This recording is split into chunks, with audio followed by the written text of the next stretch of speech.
کے دوش پر جہاز اور منافع کا ایک پورا عہد، یہ ہے پاکستان انٹرنیشنل ایئر لائنز۔ ترقی کی دوڑ میں کبھی سب سے آگے رہنے والے ادارے کو اب سانس لینے کے لیے بھی سہارے کی ضرورت ہے۔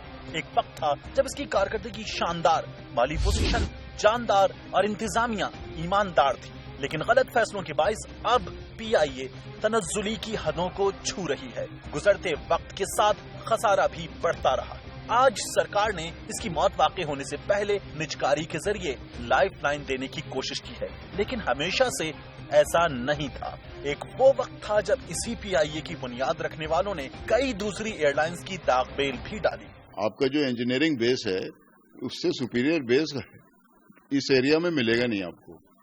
دیکھیں نا، ایمریٹس کس نے بنائی؟ ایئر مالٹا کس نے بنائی؟ سنگاپور ایئر لائنز کو کس نے ایڈوائز دیا؟ ایئر جارڈن کس نے بنائی؟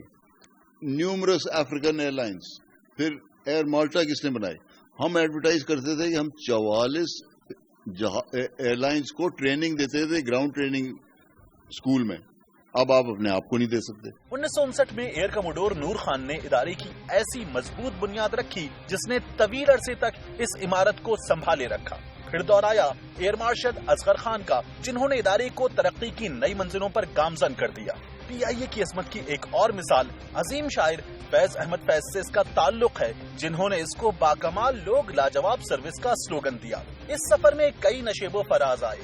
1972 میں رفیق سہگل نئے عزم کے ساتھ میدان میں اترے تو ملک ٹوٹنے کے باعث ایئر ٹریفک 40% کم ہو گیا، لیکن مضبوط ارادے اس مشکل وقت کے سامنے بھی ڈٹ گئے۔ 1974 میں منافع $4 ملین، جبکہ 1975 میں $5.5 ملین رہا۔ عروج کا سورج غروب ہوا اور زوال کی ابتدا ہوئی۔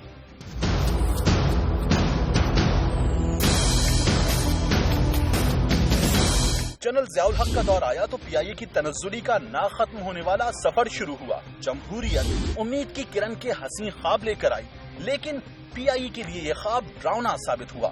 ہر طرف سیاسی بھرتیوں اور مالی کرپشن کا نہ تھمنے والا شور مچ گیا۔ محترمہ بینظیر بھٹو کے دور کی مبینہ بے قاعدگیوں نے ادارے کو اپنے چنگل میں یوں جکڑا کہ آج تک آزاد نہیں ہو سکا۔ اس کے بعد میاں نواز شریف کا پہلا دور بھی پی آئی اے کے لیے خوشی کی خبر لے کر نہیں آیا۔ مارچ 2008 تک جمہوریت اور آمریت کے سفر میں 42 ارب روپے کے نقصان نے پی آئی اے کو اس قدر تھکا دیا کہ اب اس کے لیے سفر جاری رکھنا بھی مشکل ہو گیا۔ دسمبر 2013 تک خسارے کے زخموں سے چور چور پی آئی اے کا نقصان 143 ارب روپے تک پہنچ چکا تھا۔ اس وقت عالم یہ ہے کہ ادارہ 200 ارب روپے نقصان میں ہے۔ میرا ہمیشہ یہ نظریہ رہا ہے کہ اگر ہم صحیح ادارے کو صحیح بورڈز دیں، صحیح مینجمنٹس دیں، اس کو سپورٹ کریں تو اس ادارے کا ریوائول مشکل نہیں ہے۔ بد انتظامی کا حال یہ ہے کہ کبھی برمنگم سے نشے میں دھت پائلٹ گرفتار ہوتا ہے تو کبھی لندن سے لاہور آنے والی پرواز 63 گھنٹے لیٹ ہوئی تو لوگوں نے دوبارہ سفر سے توبہ کر لی۔ عالم نزا کا اور اللے تللے یہ کہ مئی 2013 میں تنخواہوں میں 60% اضافہ، مزید 2000 ملازمین کا بوجھ، جعلی ڈگریوں والے پائلٹ تک لاد دیے گئے۔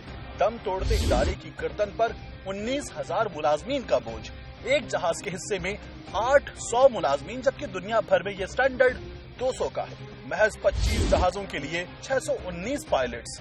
ادارے کی بہتری کی خاطر حکومت بس کچھ دیر کے لیے شجاعت عظیم جیسے پروفیشنل کو لے کر آئی، لیکن عالمی سطح پر تجربے کے باوجود بدقسمتی سے انہیں چند روز سے زیادہ وقت نہیں دیا گیا۔ آج پھر وقت کا تقاضا ہے کہ نور خان اور اصغر خان جیسے مسیحا کو تلاش کیا جائے جو امانت، دیانت اور صداقت سے اس ڈوبتی ہوئی ناؤ کو کنارے لگا دیں اور دنیا کہے پی آئی اے باکمال لوگ، لاجواب سروس۔